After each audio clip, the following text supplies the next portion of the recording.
بالله من الشيطان الرجيم. بسم الله الرحمن الرحيم.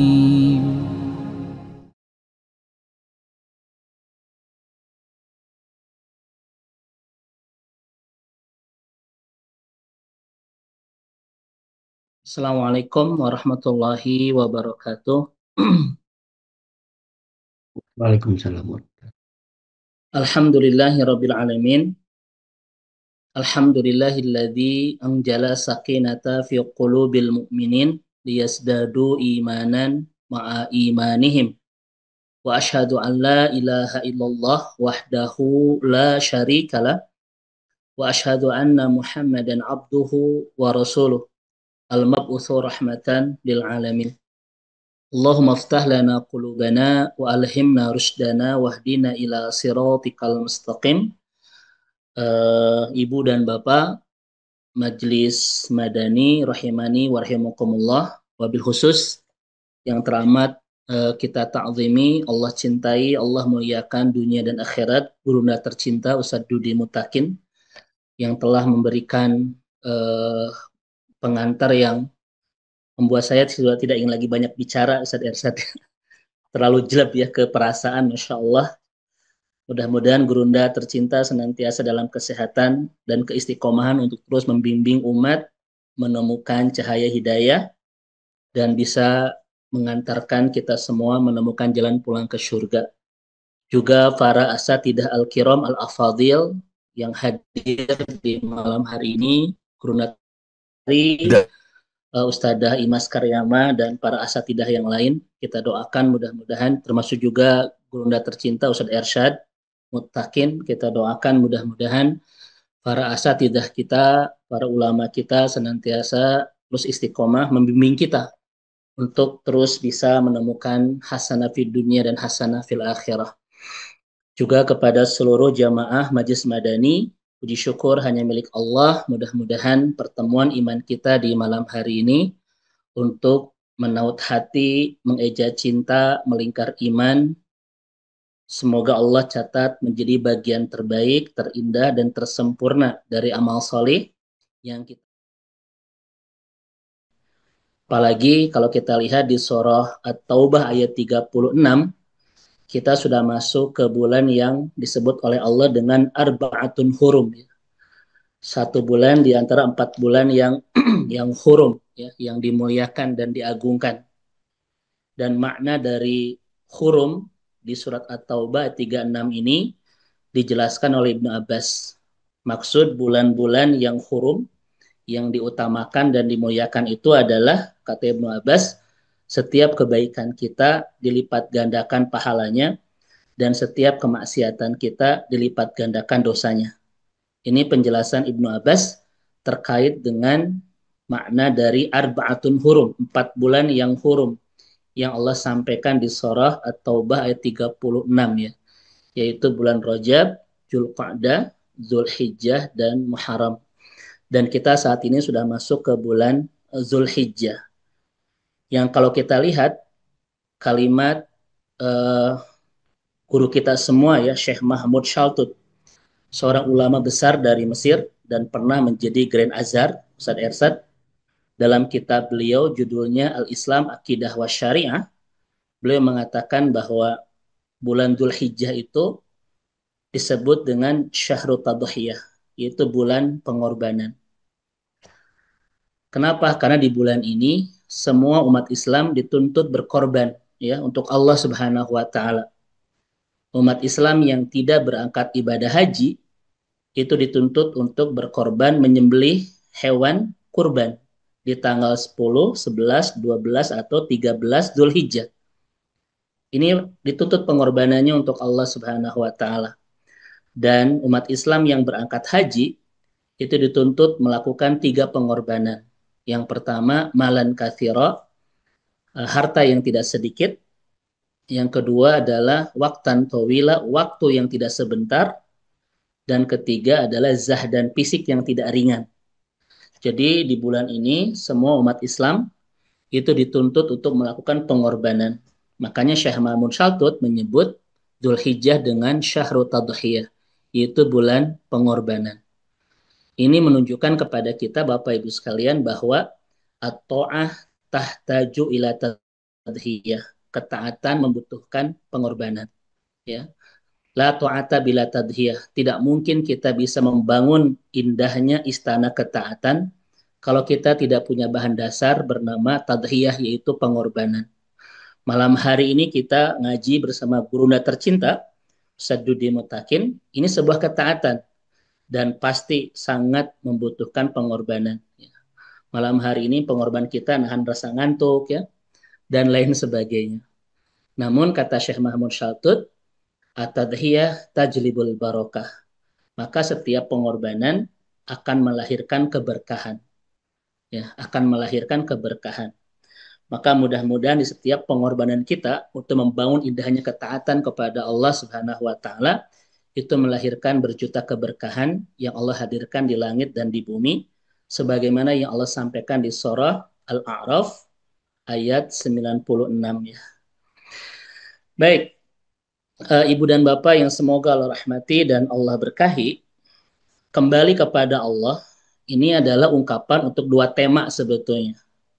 Tema yang pertama betul tadi kata Gurunda Ustadz Dudi Mutakin, yaitu pertobatan, dan tema kedua adalah kematian, ya. Jadi kembali kepada Allah ini bisa bermakna pertobatan atau kematian. Mudah-mudahan kita adalah hamba-hamba Allah yang mendapatkan dan diterima tobat kita sebelum datang kematian. Karena banyak di luar sana hamba-hamba Allah yang dijemput oleh kematian sebelum mendapatkan ampunan, ya, atau pertobatan. Sebagaimana kalimat dari Ibnu Qayyim al-Jauziyah, ya, la tuakhiri taubah fa innal mauta yakti bagtah. Kata Ibnu Qayyim rahimahullah, jangan pernah nunda-nunda sebuah pertobatan karena kematian datang secara tiba-tiba, ya. La tuakhiri taubah fa innal mauta yakti bagtah. Jangan pernah nunda-nunda sebuah pertobatan karena kematian datang dengan secara tiba-tiba. Makanya pernah kita sampaikan di kajian sebelumnya Ustadz Ersad, ya, tentang tema rizki, tema ibadah, dan tema tobat, itu suasana ayatnya berbeda. Ini sedikit saya ulang kembali. Untuk tema rizki, Al-Quran itu menggunakan kalimat famshu fi manakibiha wa kulu min rizki, ya. Famshu itu masya yamsi, Bapak Ibu, itu jalan, ya. Jadi kalau untuknya rizki itu jalan saja, agar kita tidak nabrak sana sini, tidak mudah menghalalkan segala cara, bahkan tidak mudah meninggalkan ibadah. Rizki mah jalan, ya, jangan nabrak sana sini. Kenapa? Karena 90 ayat di dalam Al-Quran itu menjelaskan rizki kita sudah Allah jamin. Maka ketika mencari rizki, semangatnya famshu, jalan, agar kita tidak mudah nabrak sana sini, tidak mudah menghalalkan segala cara. Sementara untuk ibadah, itu suasana ayatnya berbeda. Fas'au ila dzikrillah wa darul bait. Sa'a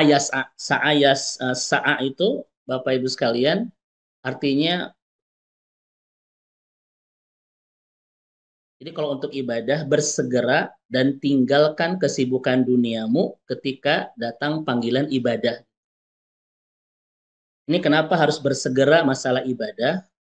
Karena barang siapa yang nunda dulu kesibukan dunianya untuk merespon ibadah kepada Allah, maka Allah akan bantu mengurusi masalah-masalah dunianya. Maka demi Allah Bapak Ibu sekalian, tidak akan pernah ada yang beres di masalah dunia, yang orang itu sibuk untuk masalah dunia sampai melalaikan ibadah kepada Allah. Maka tidak akan pernah beres dunianya itu, ya. Nah ini untuk ibadah itu fas'au, bersegeralah. Untuk rizki berjalanlah, untuk ibadah bersegeralah. Tapi untuk pertobatan itu menggunakan kalimat saru'a, ya. Wasari'u, berlomba-lombalah. Ya, wasari'u ila magfirati min rabbikum, berlomba-lombalah. Jalan, segera, lomba-lomba. Jadi hal yang harus lebih cepat adalah berlomba-lomba untuk mendapatkan ampunan Allah untuk bertobat. Memang kita lomba dengan apa? Lomba dengan kematian. Tidak ada jaminan di antara kita mendapatkan ampunan sebelum datang kematian. Maka kata para ulama, kematian tidak menunggu dulu kita mendapatkan ampunan. Oleh karena itu, segeralah menjemput ampunan sambil menunggu kematian. Mudah-mudahan kita semua adalah hamba-hamba Allah yang dijemput oleh ampunan sebelum mendapatkan kematian. Karena kata Ibnu Fadl, seburuk-buruk orang adalah yang meninggalkan dunia ini tanpa sempat mendapatkan ampunan dari sang pemilik dunia. Kata Ibnu Fadl, ini adalah orang terburuk yang pernah ada di muka bumi ini. Meninggalkan dunia tanpa sempat mendapatkan ampunan dari sang pemilik dunia. Ini Bapak Ibu sekalian ya, rezeki jalan, ibadah segera, tapi ampunan berlomba-lombalah. Sementara dalam kehidupan kita dibalik Bapak Ibu, rizki kita kejar sampai banting tulang peras keringat gitu siang dan malam. Ampunan kayak mentos kolot, kayak mentos pensiun, kayak mentos apa? Mentos rempok begitu ya. Padahal suasana ayatnya rizki majalan, ampunannya berlomba-lomba. Tapi kenyataannya kita ketika ngejar rizki sampai lupa siang dan malam. Tapi untuk ampunan nanti saja kalau sudah tua, nanti saja kalau sudah pensiun. Ya. Padahal suasana ayatnya tidak seperti itu. Ya. Nah ini Bapak Ibu sekalian, dan hari ini betul kata Guruna Sadudi Mutakin, tema kita tidak akan bahas tentang bab kematian, tapi akan membahas tentang bab pertobatannya. Baik, kita mulai Bapak Ibu dirahmati Allah Subhanahu wa Ta'ala di kalimat At-Taubah 104. Ya. Di sini menarik Bapak dan Ibu sekalian, saya akan mengambil dan mengutip kalimat dari Dr. Rotib An-Nablusi ya, ketika menafsirkan At-Taubah 104. Wa annallaha huwat tawwabur rahim. Sesungguhnya Allah itu maha menerima taubat dan maha penyayang. Allah Bapak Ibu sekalian itu memperkenalkan kepada kita yang menerima taubat at-tawab itu di dalam Al-Quran sampai 34 ayat ya, dengan 4 bentuk sebetulnya. Dan kebanyakan Ustaz Dudi, at-tawab ini dipakai dengan ar-rahim. Tawwabur rahim begitu ya. Ini menarik. Seperti Al-Ghafur terulang di dalam Al-Quran 92 ayat. Dan 60 ayatnya dipakai dengan ar-rahim. Makanya Bapak Ibu dalam Al-Quran akan sering menemukan kalimat Ghafurur Rahim. Itu 60 ayat itu. Al-Ghafur 92 ayat. Kemudian dipakai dengan Ar-Rahim itu 60 ayat. Ghafurur Rahim. At-Tawab juga sama Ustaz Ersad. Tawwabur Rahim begitu. Ini menarik. Kita akan mengutip kajian dari Dr. Rotib An-Nablusi. Saya tanya kepada Bapak Ibu sekalian. Ketika Allah menyuruh kita untuk bertobat, ya, apakah Allah itu butuh dengan pertobatan kita? Ketika Allah menyuruh kita untuk minta maaf kepada Allah, apakah Allah butuh dengan minta maaf kita, Bapak Ibu sekalian? Contoh begini, kalau Bapak Ibu menyakitin saya butuh Bapak Ibu minta maaf kepada saya. Kenapa? Agar bisa menyembuhkan luka hati saya yang telah tersakiti oleh Bapak dan Ibu. Ya kan? Bapak Ibu nyakitin saya perlu Bapak Ibu minta maaf kepada saya. Minimal untuk menyembuhkan luka hati saya yang pernah tersakiti oleh Bapak dan Ibu. Ternyata kalimat maaf itu bisa menyembuhkan luka. Sementara Allah tidak butuh apapun kepada kita, Bapak Ibu sekalian. Allah tidak butuh kita minta maaf kepadanya. Allah tidak butuh kita bertobat kepadanya. Tetapi masalahnya, kenapa Allah dalam Al-Quran menyuruh kita untuk banyak minta maaf kepada Allah? Ternyata kata Rotib An-Nablusi, ketika Allah banyak menyuruh kita untuk bertobat dan meminta maaf kepadanya, itu bukan karena Allah butuh dengan pertobatan kita dan istighfar kita. Kata beliau, Allah menyuruh kita untuk meminta maaf kepadanya, Bapak Ibu sekalian, ya, karena Ar-Rahim, karena Allah begitu mencintai kita, Pak. Duh, Masya Allah. Itu Bapak Ibu sekalian. Karena Allah mencintai kita itu, ya. Jadi Allah tidak butuh untuk memaafkan kita. Allah tidak butuh untuk menerima taubat kita. Sama sekali tidak ada kebutuhan bagi Allah. Tetapi kenapa Allah akan menerima taubat kita dan memaafkan kesalahan kita? Ar-Rahim, karena Allah begitu mencintai kita. Masya Allah, Bapak Ibu sekalian. Ya. Allah itu Bapak Ibu, ya Masya Allah, tidak butuh untuk menerima taubat kita, nggak butuh bagi Allah. Allah tidak butuh untuk memaafkan dosa-dosa kita. Tetapi kenapa setiap kita bersalah Allah maafkan, setiap kita kembali kepadanya Allah terima. Ar-Rahim, karena Allah begitu mencintai kita. Sama seperti Bapak Ibu sekalian, Allah menyuruh kita untuk bersyukur kan, lain syakartum la azidannakum. Apakah Allah butuh dengan syukur kita? Tidak. Ketika kita bersyukur, tidak akan pernah menambah singgasana kekuasaan Allah.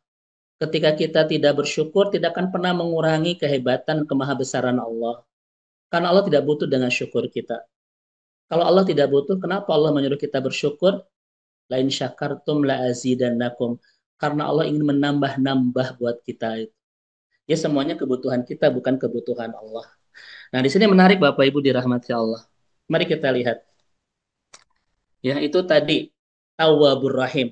Kenapa Allah menerima taubat kita? Karena Allah begitu mencintai kita. Ya. Kalau Bapak Ibu minta maaf kepada saya butuh untuk menyembuhkan luka-luka hati saya. Tapi Allah nggak butuh dengan memaafkan kita, dengan menerima taubat kita. Satu-satunya alasan kenapa Allah menerima taubat kita, karena Allah begitu mencintai kita. Masya Allah. Itu kalimat dari Syekh Ratib An-Nablusi. Ini menarik Bapak Ibu sekalian di surah Ghafir ayat 3. Ya. Baik.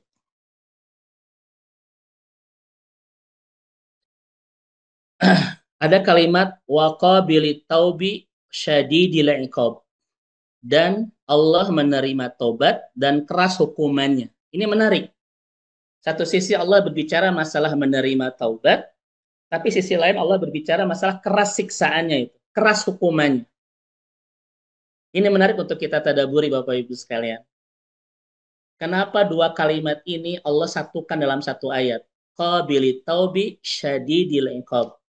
Allah Maha menerima taubat dan Maha keras siksaannya.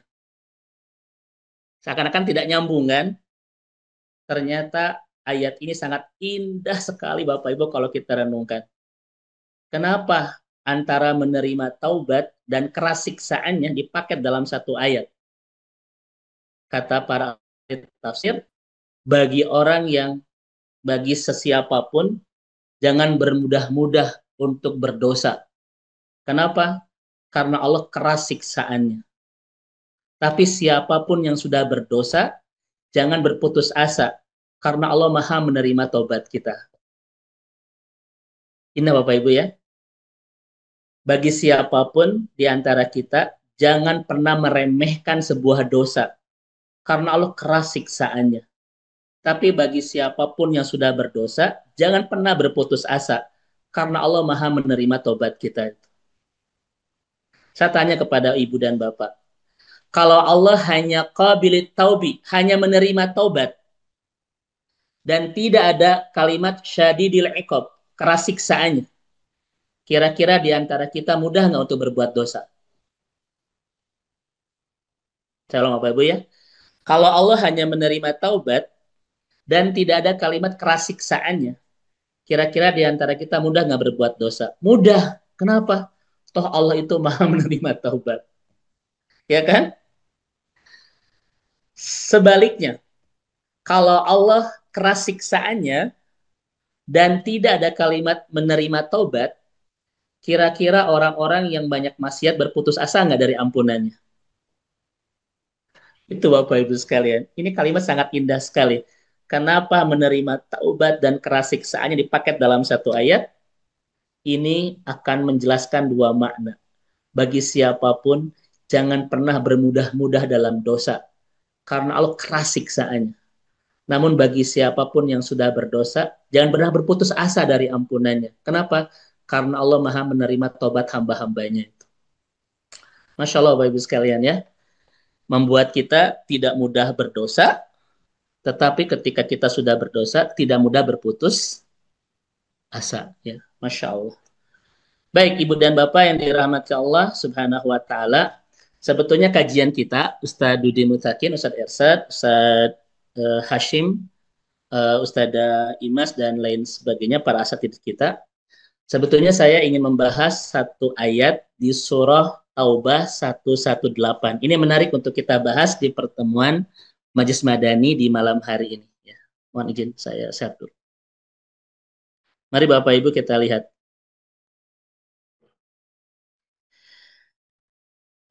Ayat ini potongan dari ayat yang cukup panjang di At-Taubah 118 yang berbicara terkait dengan Allah menerima taubat sahabat-sahabat Nabi yang tidak ikut berperang di perang Tabuk ya. Yaitu yang pertama adalah Ka'ab bin Malik, yang kedua Murarah bin Robi, dan yang ketiga Hilal bin Umayyah. 3 sahabat Nabi ini tidak ikut berperang di perang Tabuk ya. Tetapi ujung cerita Allah memaafkan ketiga sahabat Nabi ini ya. Ketiga sahabat Nabi ini. Kita tidak akan bahas sejarah Bapak Ibu ya karena panjang banget. Tetapi yang menarik di ayat ini mari kita lihat. A'udzubillahi minasyaitonirrajim. Tsumma taba 'alaihim liyatubu. Kemudian Allah memaafkan taubat mereka. Kemudian Allah menerima taubat mereka. Ya. Taubat mereka ini adalah Muhajirin dan Ansor, tapi khususnya kepada 3 sahabat Nabi tadi. Ya. Liyatubu, agar mereka bertobat. Perhatikan Bapak Ibu kalimatnya. Kemudian Allah menerima taubat mereka agar mereka bertobat. Coba. Ini ayat ini akan menjadi kajian penting di malam hari ini, Bapak Ibu sekalian. Kemudian Allah menerima taubat mereka agar mereka bertobat. Coba. Kira-kira ada yang rancu nggak Bapak Ibu terjemahnya ya? Kan seharusnya kita bertobat, kemudian Allah menerima taubat kita kan? Tapi ayat ini beda. Kemudian Allah menerima taubat mereka agar mereka bertobat. Coba. Mari kita akan bahas Bapak Ibu dalam kajian tafsir para ulama kita ya untuk memahami kalimat At-Taubah 118. Karena kan seharusnya kita bertobat kepada Allah, kemudian Allah menerima tobat kita. Ayat ini lain. Allah menerima tobat mereka agar mereka bertobat. Penjelasan para ulama 2 Bapak Ibu sekalian. Yang pertama, apa yang disebut dengan Allah menerima tobat mereka agar mereka bertobat? Penjelasan yang pertama adalah kerinduan Allah untuk menerima taubat mereka jauh mendahului daripada keinginan mereka untuk bertobat kepada Allah. Ini menarik Bapak Ibu sekalian. Kerinduan dan keinginan Allah untuk menerima taubat kita jauh mendahului dan melampaui daripada keinginan kita untuk bertobat kepada Allah. Saya tanya kepada Bapak Ibu, ketika kita berbuat maksiat, langsung ingin bertobat nggak kepada Allah?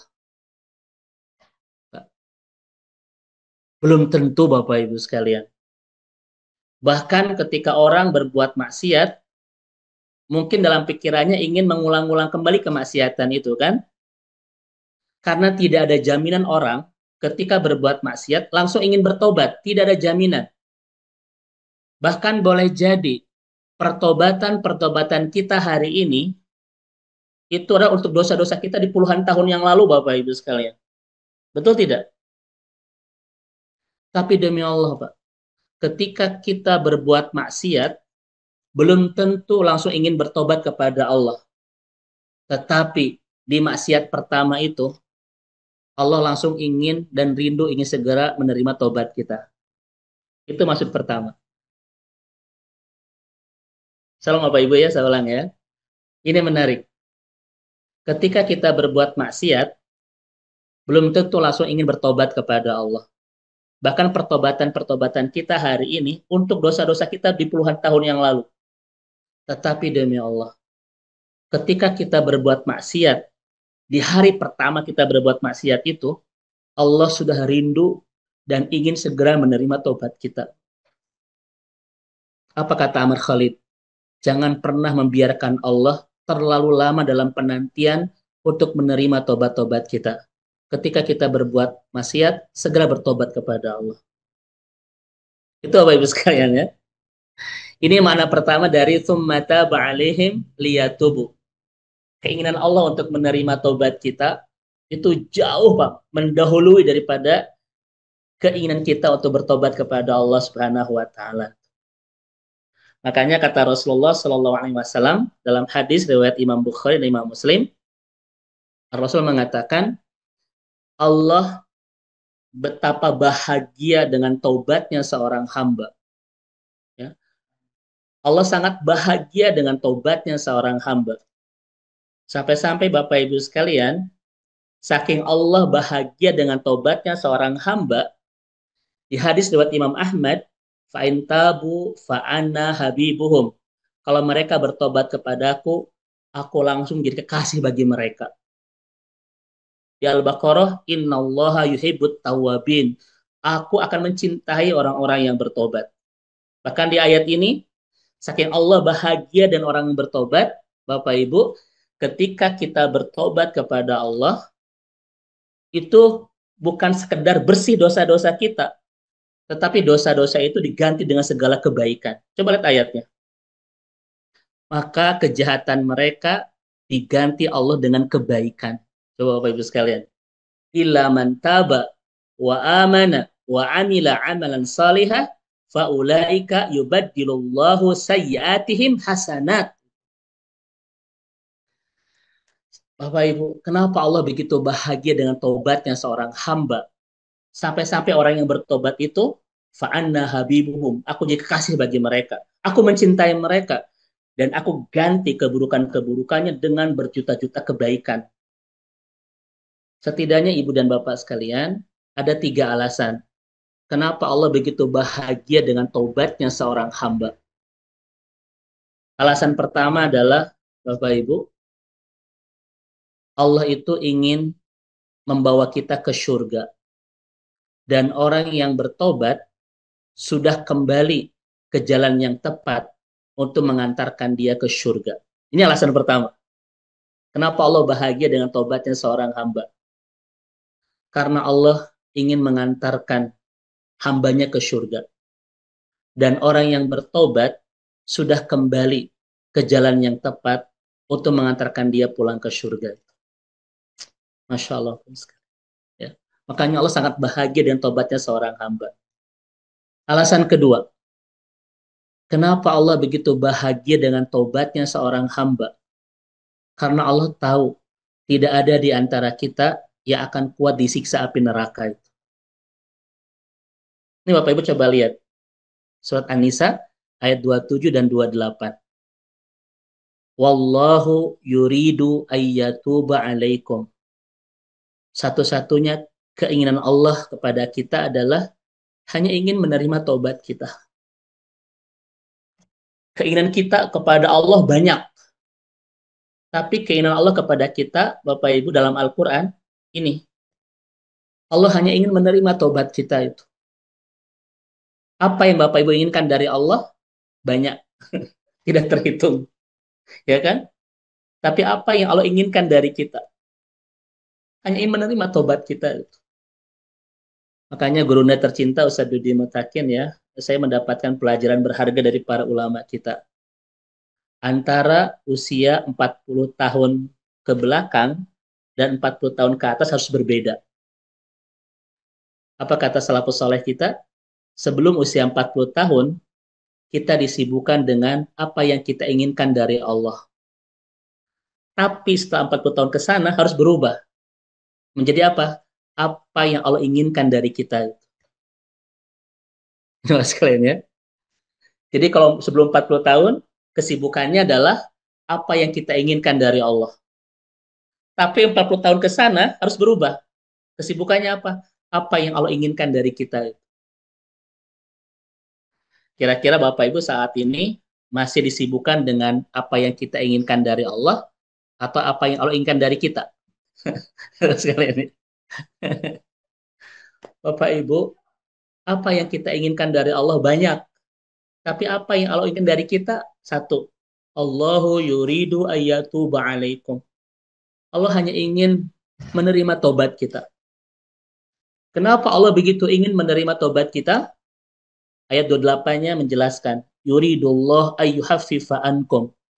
Karena Allah ingin meringankan beban-beban kita kelak di akhirat. Kenapa Allah begitu ingin meringankan beban kita di akhirat? Karena Allah tahu tidak ada di antara kita yang akan kuat disiksa api neraka. Maka Bapak Ibu, kenapa Allah bahagia dengan tobatnya seorang hamba? Satu, karena Allah ingin membawa kita ke surga.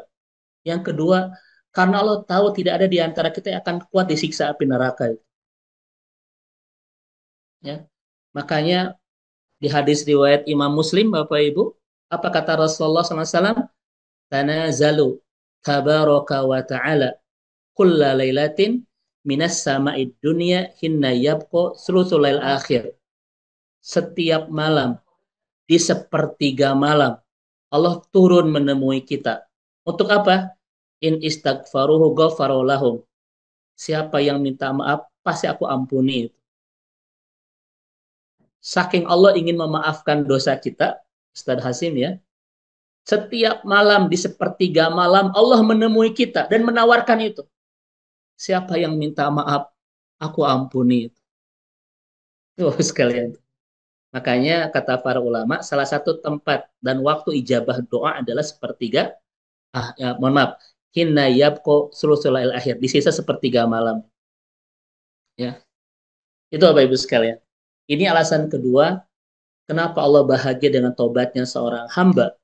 Karena Allah sangat tahu, tidak ada di antara kita yang akan kuat disiksa api neraka. Maka setiap malam, di sepertiga malam, Allah menemui kita untuk memaafkan dosa-dosa kita.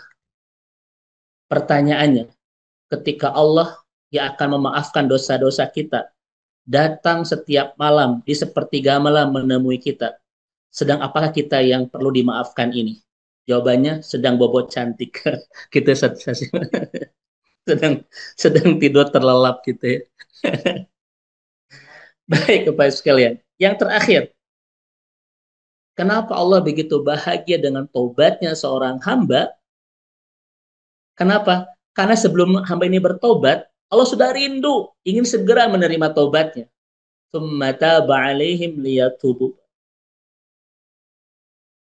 Pertanyaan saya kepada Bapak Ibu, kalau begitu, ketika kita bertobat, pasti Allah maafkan tidak? Itu sekalian. Pasti Allah maafkan tidak Bapak Ibu? Jawabannya, Allah tidak mungkin menamakan dirinya At-Tawwab kalau Allah tidak menerima tobat kita. Allah tidak mungkin berbahagia dengan tobatnya seorang hamba kalau Allah tidak menerima tobat kita. Betul Bapak Ibu sekalian ya? Allah tidak mungkin datang setiap malam, sepertiga malam untuk menerima tobat-tobat kita kalau Allah tidak menerima tobat kita.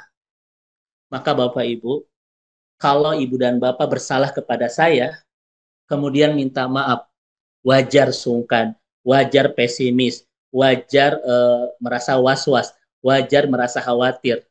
Karena belum tentu saya memaafkan Bapak dan Ibu. Tapi jangan pernah membawa semua perasaan itu kepada Allah. Sebelum kita bertobat atas dosa-dosa kita di masa lalu mungkin, di masa lalu Allah sudah jauh-jauh merindukan ingin menerima tobat kita. Nah ini Bapak dan Ibu ya, makna pertama dari kalimat tsumma taba 'alaihim liyatubu. Kemudian yang kedua, Ibu Bapak sekalian, para ulama menjelaskan tentang ayat tsumma taba 'alaihim liyatubu. Kemudian Allah menerima tobat mereka agar mereka bertobat. Maksudnya apa Bapak Ibu sekalian? Kata para ulama, huwallazi yu'ti ibadahu sabilan liruju'in ilaihi. Yang disebut Allah menerima taubat mereka agar mereka bertobat itu adalah Allah membikinkan jalan kepada hambanya agar mereka bisa kembali kepadanya. Allah membikinkan jalan kepada hambanya agar dia bisa bertobat atau kembali kepadanya. Ini makna kedua. Jadi Bapak dan Ibu yang semoga Allah rahmati dan Allah berkahi, saat ini kita menjadi orang-orang yang taubat Bapak Ibu ya, yang hijrah, yang insaf, itu bukan karena kehebatan kita, tapi karena kebaikan Allah. Kalau Allah tidak memberikan jalan kepada kita untuk kembali kepadanya, tidak mungkin kita bisa kembali. Jadi saat ini kita soleh, saat ini kita Bapak Ibu istiqomah dalam ketaatan, saat ini kita hijrah, saat ini kita menjadi anggota Taubaters, bukan karena kehebatan kita, tapi karena kebaikan Allah memilih kita untuk diberikan jalan agar kita bisa kembali. Pertanyaan saya kepada Ibu dan Bapak, saat ini ada nggak orang-orang yang punya dosa yang sama seperti kita, di usia yang sama seperti kita, tapi belum menemukan jalan bertobat? Ada nggak Bapak Ibu? Banyak Bapak Ibu ya. Saat ini banyak hamba-hamba Allah, Pak. Dosanya mungkin melebihi kita. Nah, gitu Sedasim ya. Usianya mungkin sudah melebihi kita. Tapi saat ini mereka belum menemukan jalan untuk bisa bertobat kepada Robnya itu. Banyak. Kenapa? Bapak Ibu sekalian, karena pertobatan ini bukan kehendak kita, tetapi pilihan Allah memberikan jalan kepada kita untuk bisa kembali. Ini Bapak Ibu dirahmati Allah Subhanahu wa taala ya. Makanya Ibu dan Bapak saat ini kita istiqomah dalam ketaatan, bersyukur kepada Allah karena kitalah yang dipilih oleh Allah Subhanahu wa taala untuk diberikan jalan bertobat dan bisa menikmati indahnya ketaatan kepada Allah. Karena kata Rasulullah Sallallahu Alaihi Wasallam, kalau Allah sudah memberikan kebaikan kepada seorang hamba, as-salahu, Allah kasih madu. Para sahabat bertanya, wa ma as-salahu ya Rasulullah? Apa yang dikasih madu itu ya Nabi? Kata Nabi, yuwafiqullahu li'amalin salihin qabla mautihi. Orang yang sudah merasakan kenikmatan dalam ketaatan sebelum datang kematian. Maka siapapun yang sudah merasakan kenikmatan dalam ketaatan sebelum datang kematian, itu namanya, Bapak Ibu, orang sudah dikasih madu. Dan yang hadir di sini adalah hamba-hamba Allah yang penuh dengan kegiungan, penuh dengan madu. Ini adalah hamba-hamba yang sudah nikmat ibadah sebelum datang kematian. Di luar sana, demi Allah, banyak orang yang belum bisa merasakan nikmat ibadah, nikmat bersama Al-Quran, nikmat tahajud. Banyak Bapak Ibu. Pada usia mereka sudah mungkin melebihi kita. Masya Allah ya. Ustadz, bagaimana caranya kita bersyukur Allah memilih kita untuk diberikan jalan bertobat. Sementara di luar sana banyak orang-orang yang punya maksiat yang lebih dari kita tapi tidak menemukan jalan bertobat. Cara bersyukurnya adalah jangan pernah bermudah kembali untuk bermaksiat kepada Allah. Nah ini Bapak dan Ibu ya yang dirahmati Allah Subhanahu wa taala, terkait dengan makna kedua yang disebut dengan tsumma taba alaihim liyatubu, itu adalah Allah memberikan jalan kepada hambanya untuk bisa bertobat ya. Jadi sekali lagi Bapak Ibu sekalian, pertobatan kita hari ini bukan karena kehebatan kita. Ustaz, saya mah bertobat dan saya mah tuh sudah menjadi hamba yang akan dijamin jadi ahli surga Firdaus. Enggak ada, Pak. Hari ini kita hidup bersama Allah bukan karena kehebatan kita, tetapi karena kebaikan Allah memilih kita untuk diberikan jalan bertobat. Ya. Ustaz, bagaimana caranya Allah memberikan jalan kepada kita untuk bisa bertobat? Allah berikan dua jalan, Bapak Ibu. Jalan yang pertama, kata Qardawi, adalah rasa penyesalan. Di setiap rasa penyesalan dalam sebuah kemaksiatan, itu cara Allah memberikan jalan kepada kita untuk kembali kepadanya. Saya tanya kepada Bapak Ibu, ada nggak Bapak Ibu perasaan menyesal setelah berbuat maksiat? Kalau di sini mah kayaknya nggak akan pernah ada yang berbuat maksiat, Pak. Ini wajah-wajah ahli surga semua, Bapak Ibu ya, Masya Allah. Selalu ada, Bapak Ibu. Ya, makanya bersyukur kalau setiap kealfaan kita ada sisa rasa penyesalan di dada kita. Bersyukur. Kenapa? karena Allah masih memberikan jalan kepada kita untuk pulang kepadanya. Karena kata Ibnu Qayyim, Bapak Ibu, ada hamba-hamba Allah yang ketika berbuat maksiat, Allah memberikan hukuman, tidak ada penyesalan dalam perasaannya itu. Yang disebut dengan tidak merasa berdosa ketika sudah berbuat dosa itu. Malah yang lebih parah adalah merasa berdosa ketika belum berdosa. Aduh Ustaz, saya nyari cangkeng, kenapa? Belum gibah. Itu ya, itu celaka banget Bapak Ibu. Ini pertama Bapak Ibu. Maka di setiap penyesalan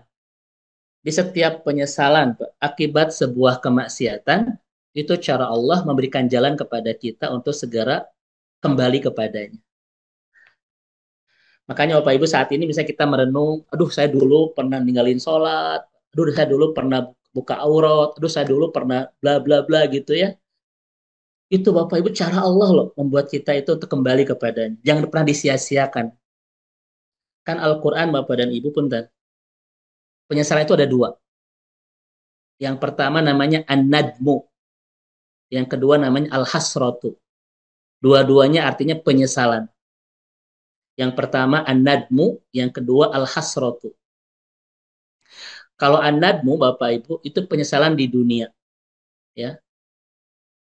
Dan al-hasratu penyesalan di akhirat. Makanya di surat Maryam Allah menyebut akhirat dengan yaumul hasrah, hari penyesalan. Apa bedanya Ustadz? Kalau an-nadmu masih ada kesempatan memperbaiki keadaan.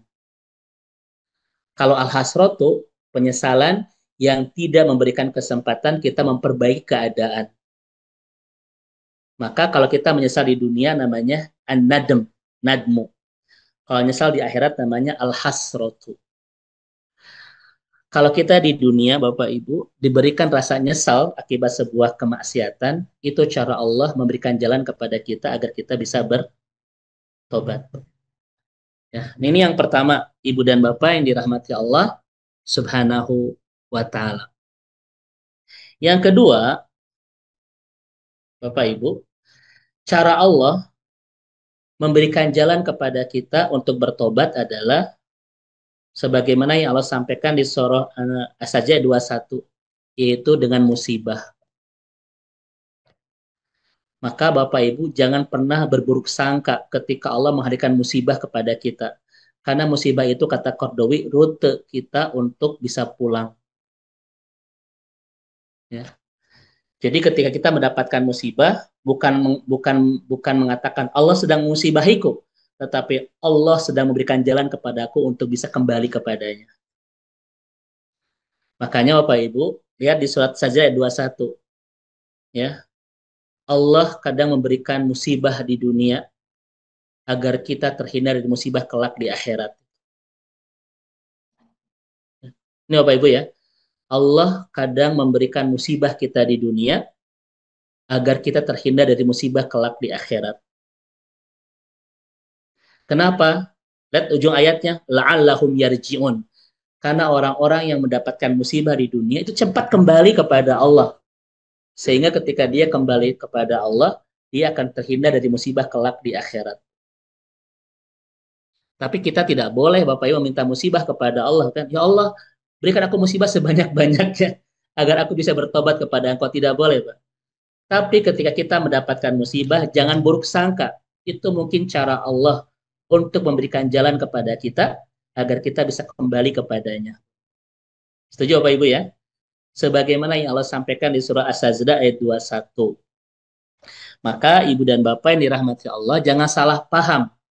Allah itu kadang mencintai, kadang melupakan kan? Di banyak hadis Allah itu melupakan hamba, itu banyak. Tapi juga Allah itu mencintai hamba. Apa bedanya? Ketika Allah mencintai seorang hamba, kadang Allah ambil sebagian dunianya untuk memuliakan kehidupannya dan untuk menjaga masa depan akhiratnya. Itu cara Allah mencintai Bapak Ibu sekalian. Jadi jangan salah paham. Cinta Allah bukan berbentuk keberlimpahan dunia. Kalaulah cinta Allah itu bentuknya keberlimpahan dunia, Berarti Fir'aun, Qarun, of the gang, itu adalah hamba-hamba yang dicintai oleh Allah, ya kan? Karena mereka menguasai dunia itu. Tetapi Bapak Ibu, kalau Allah sudah mencintai seorang hamba, kadang Allah ambil sebagian dunianya untuk memuliakan kehidupannya dan untuk menjaga masa depan akhiratnya. Dan saya Bapak Ibu sering bertemu dengan hamba-hamba Allah yang setelah kehilangan sebagian dunianya, hidupnya makin mulia, makin dekat dengan Allah, makin dekat dengan Al-Quran. Bahkan dia makin terjaga masa depan akhiratnya. Itulah cara Allah memberikan musibah di dunia agar terhindar dari musibah kelak di akhirat. Namun kalau Allah sudah melupakan seorang hamba, Al-An'am ayat 44, Allah buka pintu-pintu dunianya. Untuk apa? Agar dia tidak punya waktu mengurus masa depan akhiratnya. Kan begitu. Jadi jangan salah paham Bapak dan Ibu ya, antara mencintai dan melupakan. Tidak ada perasaan yang penuh kebahagiaan kecuali ketika Allah mencintai kita. Dan tidak ada perasaan yang lebih menyakitkan kecuali Allah telah melupakan kita. Apa tanda Allah mencintai kita? Itu tadi. Kadang Allah ambil sebagian dunia kita untuk menyelamatkan masa depan akhirat kita. Apa tanda Allah melupakan kita? Allah buka pintu-pintu dunia kita agar kita tidak punya waktu mengurus masa depan akhirat kita. Maka rumusnya Bapak Ibu, keberlimpahan yang datang dari kemaksiatan itu namanya istidraj. Keberlimpahan yang datang dari ketaatan namanya barokah. Dan mudah-mudahan kita semua adalah hamba-hamba Allah yang berlimpah dunianya, yang diundang oleh ketaatan kepada Allah Subhanahu wa taala. Ya. Nah, ini Ibu dan Bapak yang dirahmati Allah Subhanahu wa taala ya. Makanya ketika kita diberikan ujian, musibah oleh Allah, Allah sedang memberikan rute kepada kita untuk bisa pulang kepadanya. Coba saya tanya kepada Bapak Ibu, mana yang lebih mendekatkan kita kepada Allah, anugerah atau musibah?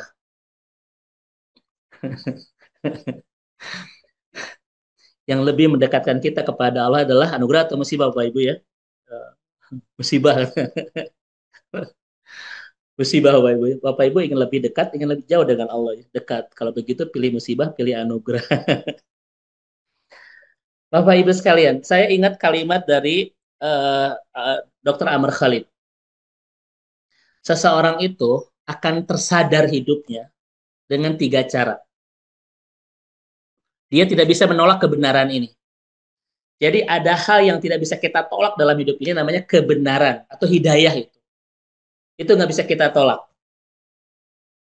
Yang pertama, Allah memberikan kesadaran kepada seseorang atau hidayah pertama dengan ilmu. Makanya kalau kita banyak belajar bersama para ustadz kita akan dapat terus banyak berjuta hidayah Bapak Ibu sekalian. Karena Allah kadang kalau ada hantarkan hidayah itu lewat ilmu. Ya, lewat namanya halaqatul dzikr kata Rasulullah SAW.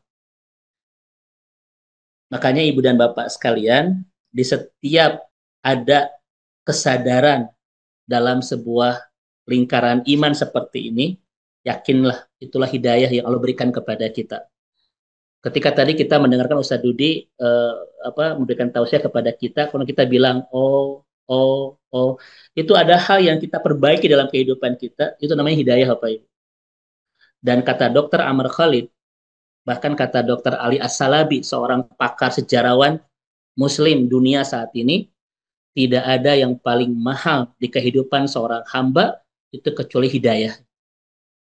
Makanya Bapak Ibu, kalimat dalam pengajian itu sangat mahal sekali.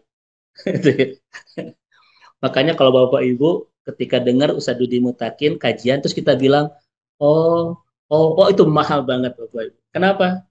Karena tidak ada yang paling mahal dalam kehidupan seorang hamba kecuali Allah memberikan hidayah dalam kehidupannya. Apa kata Dr. Ali As-Salabi? Inna idomil jaza wal atoya al-huda, kata beliau. Anugerah terbesar dari Allah kepada seorang mukmin adalah ketika Allah memberikan hidayah di kehidupannya. Ya. Maka di setiap ada yang dibenarkan dalam hidup kita gara-gara sebuah pengajian, yang kita ungkapkan kalimat itu adalah hidayah ya. Makanya Bapak Ibu, pengajian yang bagus itu adalah pengajian yang membuat Bapak Ibu sering mengatakan oh itu, oh, oh, nah itu hidayah. Tapi jangan terlalu lebay Bapak Ibu. Oh gitu. Itu hidayah Bapak Ibu sekalian. Yang kedua, seseorang itu Pak, kalau dia tidak sadar dengan ilmu, Allah akan sadarkan dengan cara kedua, yaitu lewat musibah. Makanya tadi Bapak Ibu ya, musibah-musibah itu tidak ada perbuatan Allah yang buruk, hatta termasuk musibah. Itu baik. Ya. Makanya kan saya sering mengatakan kepada Bapak Ibu sekalian, la tangduru ilama yang zulu minal matar, walakin ungdur ilama dasayanmu. Jangan lihat hujan yang jatuhnya, tapi lihatlah apa yang ditumbuhkan setelah hujan itu jatuh. Kalau Bapak Ibu melihat hujan yang jatuhnya, rudat Bapak Ibu, ya, rudat. Tapi kalau melihat apa yang ditumbuhkan setelah hujan itu jatuh, kita akan positif Bapak Ibu ya. Semuanya segar, udara bersih, Bapak Ibu, air curcor begitu ya. Jangan lihat musibahnya, tapi lihatlah apa yang ditumbuhkan setelah musibah itu dijatuhkan. Di antaranya apa Bapak Ibu sekalian? Itu banyak kebaikan. Di antaranya adalah kita makin sadar Bapak Ibu sekalian ya, karena ternyata musibah itu cara Allah untuk membuat kita kembali kepadanya. Tapi kalau orang pun dengan ilmu tidak, dengan musibah juga tidak sadar, Allah punya cara yang ketiga, yaitu hisab. Dan dengan hisab ini tidak ada orang yang tidak sadar, semuanya akan sadar. Tetapi sudah tidak ada waktu untuk memperbaiki keadaan. Maka Ustadz, saya tuh pengen banyak berubah menjadi lebih baik. Bagaimana caranya? Lewat ilmu, Bapak Ibu. Itu terus banyak belajar itu. Kenapa?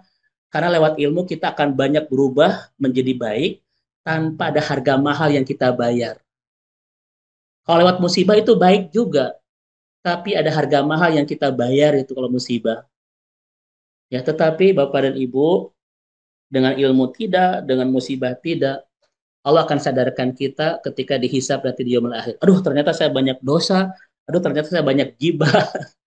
Tetapi di momen yang ketiga ini, sudah tidak ada waktu buat kita untuk memperbaiki keadaan.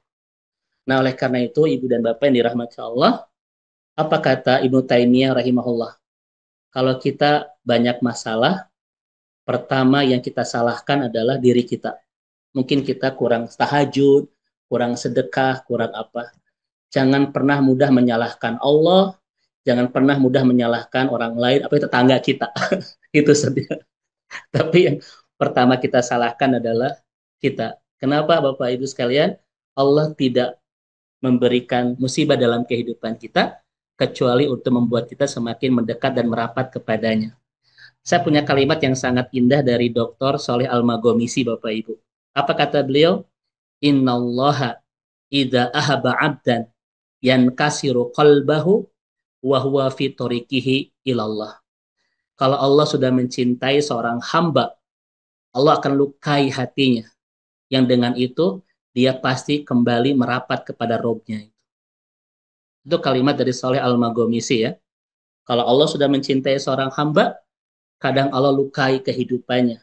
Yang dengan itu, dia pasti kembali mendekat dan merapat kepada Robnya itu. Itulah cara Allah membuat kita untuk menemukan jalan bertobat kembali kepada Allah. Yang kedua lewat musibah. Maka ibu dan bapak sekalian, sekali lagi, jangan buruk sangka kepada Allah ketika Allah memberikan banyak ujian dalam hidup kita. Itu mungkin cara Allah mencintai kita untuk membuat kita kembali kepadanya, memperbaiki hubungan dengannya untuk menyelamatkan masa depan akhirat kita. Ini mungkin ibu dan bapak hanya menjelaskan satu ayat di At-Taubah 118, yaitu summa taba alaihim liyatubu. Mudah-mudahan ibu dan bapak sekalian, kita saat ini terus memperbaiki pertobatan kita kepada Allah sambil menunggu jadwal kematian kita, sebagaimana yang disampaikan tadi oleh gurunda tercinta Ustadz Dudi Mutakin, dan mudah-mudahan kita termasuk hamba-hamba yang mendapatkan ampunan sebelum datang kematian. Wallahu a'lam bishawab. Itu mungkin Ustadz Ehsad.